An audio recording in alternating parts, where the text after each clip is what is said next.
নমস্কার বন্ধুরা, আজকের এই ভিডিওতে আমরা তোমাদের জন্য সোপেদের মাধ্যমে একটা যে নতুন নোটিফিকেশন বের হয়েছিল, এই নতুন নোটিফিকেশন সম্পর্কে অনেকের কিন্তু অনেক রকমের এখানে কোশ্চেন রয়েছে।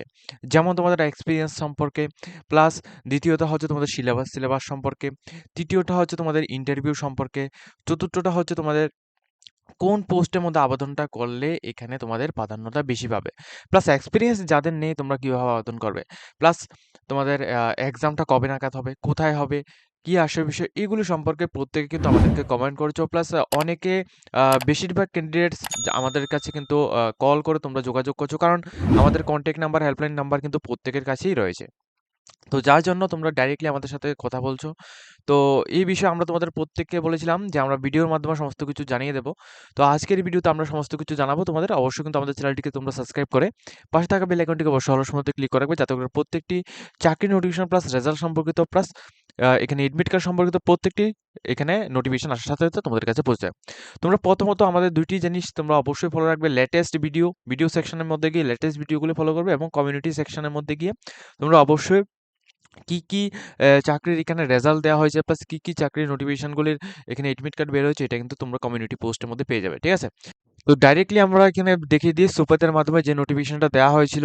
এই যে নোটিফিকেশনটা, এখানে তোমাদের অ্যাডভার্টাইজমেন্ট নাম্বার 03/2024-2025। তো এর মধ্যে কিন্তু প্রচুর পরিমাণ পোস্ট ছিল। সবচেয়ে বেশি পোস্ট এখানে রয়েছে সেটা সম্পর্কে আলোচনা করব, যেটার মধ্যে প্রচুর পরিমাণে ক্যান্ডিডেট আবেদন করেছে।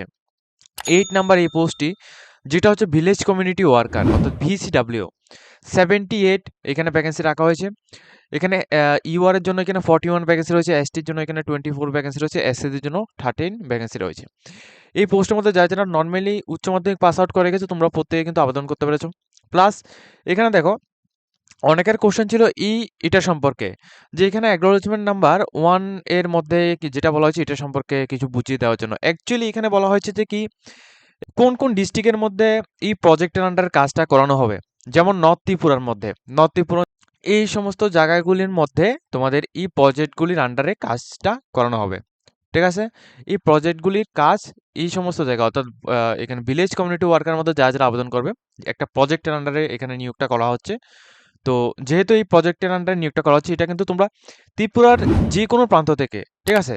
ত্রিপুরার তোমরা যে কোনো প্রান্ত থেকে তোমরা আবেদন করতে পারবে। কিন্তু তোমাদের পোস্টিংটা নর্থ ত্রিপুরা অথবা তোমাদের ধলাই ত্রিপুরা, এই দুইটার মধ্যে যে কোনো জায়গায় তোমাদের হবে।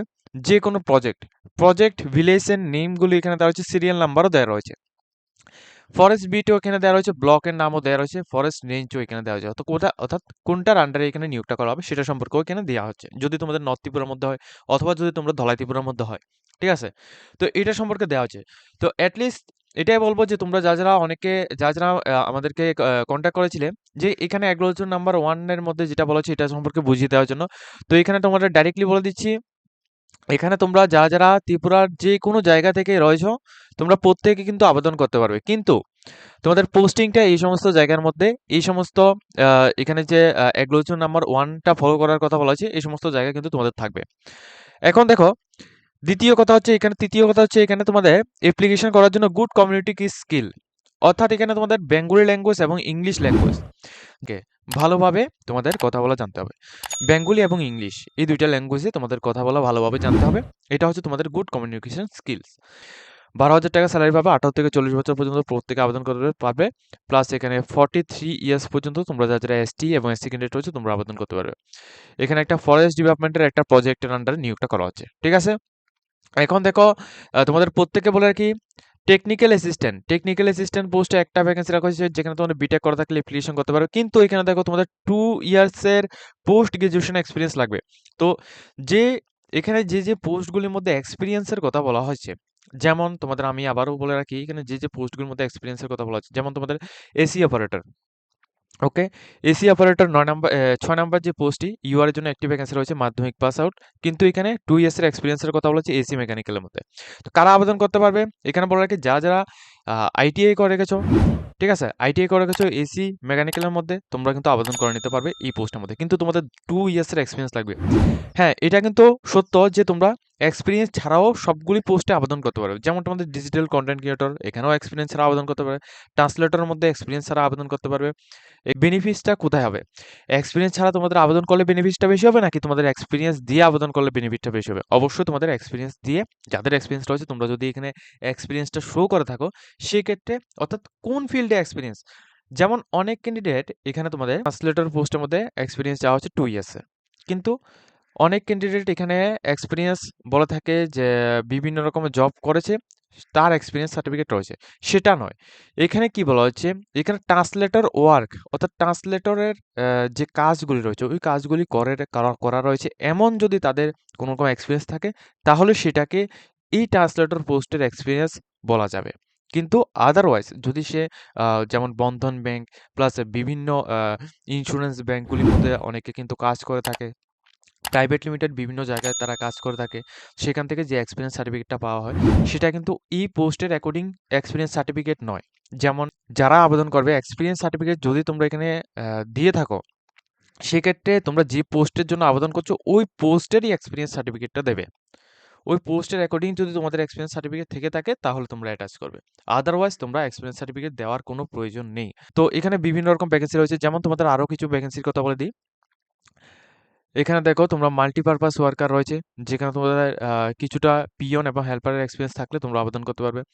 ড্রাইভিং এর পোস্ট রয়েছে, এই যে পোস্টগুলো রয়েছে এগুলির মধ্যে তোমরা আবেদন করতে পারবে। এখন যেটা গুরুত্বপূর্ণ সেটা হচ্ছে তোমাদের সিলেবাস, ঠিক আছে? অর্থাৎ এই পোস্টের মধ্যে আবেদন করার পর তোমাদের যে সিলেবাসটা থাকবে এই সিলেবাসটা সম্পর্কে এখানে ডিটেলস ইনফরমেশন দেওয়ার জন্য তোমরা প্রত্যেকে আবেদন বলেছো। তো দেখো আরও একটা বিষয়, যারা এই সোপেদের এই অ্যাপ্লিকেশনটা করছো তোমাদের প্রত্যেকের কিন্তু 236 টাকা, যেটা এখানে গভর্নমেন্টকে দিতে হয় এই যে অ্যাকাউন্ট নাম্বারটার মধ্যে।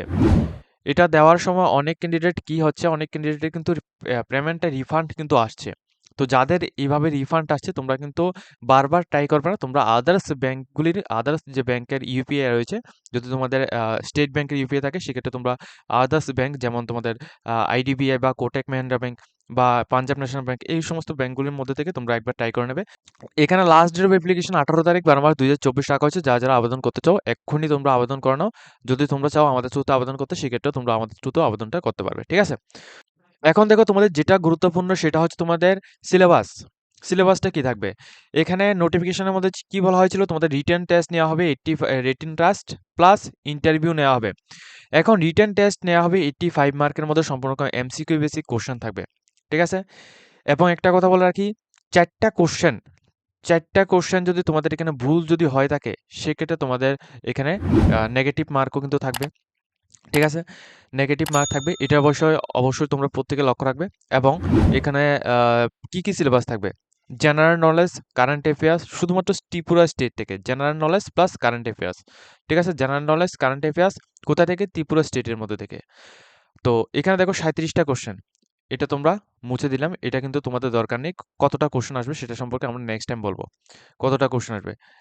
আপাতত এখানে যে কোশ্চেনগুলো বলা হচ্ছে এইভাবেই আসতে পারে, কিন্তু এটা কিন্তু কমপ্লিটলি এখানে শিওর নয় যে এইভাবেই এটা আসবে, কিন্তু সিলেবাসটা এটার থেকে আসবে, যে general knowledge plus current affairs, national and international, ঠিক আছে? General knowledge, current affairs, national plus international plus Tripura স্টেটের মধ্যে থেকে general knowledge plus current affairs. এবং সায়েন্স বেস, সায়েন্স বেসটা তোমাদের লাগবে হচ্ছে উচ্চ মাধ্যমিক থেকে সায়েন্স বেসের যে এখানে টপিকগুলো রয়েছে ওই টপিকগুলি থেকে কোশ্চেন আসবে। বেসিক ম্যাথ, ম্যাথ থেকে তোমাদের কোশ্চেন আসবে, মাধ্যমিকের ম্যাথ থেকে এবং উচ্চ মাধ্যমিকের সায়েন্স থেকে। একটা বিষয় এখানে তোমরা অ্যাটাচ করতে পারো, যেটা হচ্ছে তোমাদের ইংলিশ ল্যাঙ্গুয়েজ। ইংলিশ ল্যাঙ্গুয়েজ, অর্থাৎ ইংলিশ ল্যাঙ্গুয়েজ থেকেও তোমাদের কোশ্চেন আসতে পারে, ঠিক আছে? তো এখানে আমি ডিটেলস ইনফরমেশনটা বুঝিয়ে দিই। প্রথমত তোমাদের general knowledge and current affairs, এটা থেকে ত্রিপুরা স্টেট থেকে আসবে এবং ন্যাশনাল ইন্টারন্যাশনাল থেকেও আসবে। এবং সায়েন্স বেস থেকে তোমাদের এখানে আসবে, প্লাস বেসিক অ্যাথমেটিক্স থেকে তোমাদের কোশ্চেন আসবে। এবং ইন্টারভিউ নেওয়া হবে তোমাদের 15 মার্কের মধ্যে।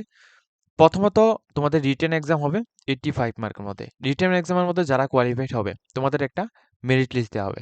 ওই মেরিট লিস্টের মধ্যে যাদের নাম আসবে, যাদের এই মেরিট লিস্টের মধ্যে নাম আসবে, তোমাদের শুধুমাত্র এখানে ইন্টারভিউর মধ্যে বসতে পারবে, অর্থাৎ ভাইভা যে এক্সামটা হবে এটার মধ্যে বসতে পারবে।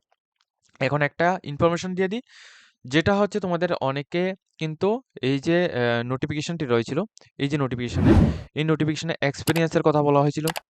এই এক্সপিরিয়েন্সটা তোমরা যদি এখন যদি এখানে শো যদি না করে থাকো, যেমন অ্যাপ্লিকেশন করার সময় কিন্তু তোমাদের এক্সপিরিয়েন্সটা শো তোমরা এখানে করতেও পারো, আদারওয়াইজ না করতেও পারো। যদি তোমরা এক্সপিরিয়েন্সটা শো না করে থাকো, সেক্ষেত্রেও তোমরা এখানে এক্সাম দিতে পারবে, এক্সপিরিয়েন্স শো করলেও তোমরা এক্সাম দিতে পারবে। কিন্তু এক্সপিরিয়েন্সটা যদি তোমরা এখানে শো করে থাকো, সেক্ষেত্রে তোমাদের প্রাধান্যটা বেশি দেওয়া হবে। এখন যাদের এখানে কোনো রকম এক্সপিরিয়েন্স নেই, তোমাদের কি করতে হবে? তোমাদের কিন্তু অবশ্যই যাদের যেমন এখানে 5 ইয়ার্স এর এক্সপেরিয়েন্স এর কথা বলা হয়েছে। ঠিক আছে? এটা কিন্তু ড্রাইভিং এর জন্য। তো এই যে ড্রাইভিং এর জন্য 5 ইয়ার্স এর এক্সপেরিয়েন্সটার কথা বলা হয়েছে, এটা কিন্তু এখন কিন্তু কোনো রকম প্রয়োজন নেই। কিন্তু দেখো, যখন তোমাদের এখানে ভাইভা যখন হবে, যখন এখানে তোমাদের ইন্টারভিউ বা ভাইভা হবে, এই জায়গায় তোমাদের এখানে এক্সপেরিয়েন্সটা পুরোপুরি কাজে লাগাতে হবে। অর্থাৎ বিভিন্ন জায়গা থেকে, বিভিন্ন সোশ্যাল মিডিয়া থেকে, ইউটিউব থেকেও তোমরা কি কোয়েশ্চেন আসতে পারে, কিভাবে কোয়েশ্চেন করা হয়, এগুলো সম্পর্কে এক্সপেরিয়েন্স নিয়ে নেবে। ঠিক আছে? তো এটা হচ্ছে ডিটেইলস সিলেবাস। এই সিলেবাস অ্যাকর্ডিং এ তোমাদের কোশ্চেন আসবে। এই সিলেবাস অ্যাকর্ডিং প্রত্যেক বৎসরে কিন্তু এই সিলেবাস অ্যাকর্ডিং এ তোমাদের কোশ্চেন কিন্তু এসে থাকে। তো তোমরা 18 তারিখের মধ্যে যারা আবেদন করতে চাও, তোমরা কিন্তু ডাইরেক্টলি এই পোস্টের মধ্যে আবেদনটা করে নাও। ঠিক আছে?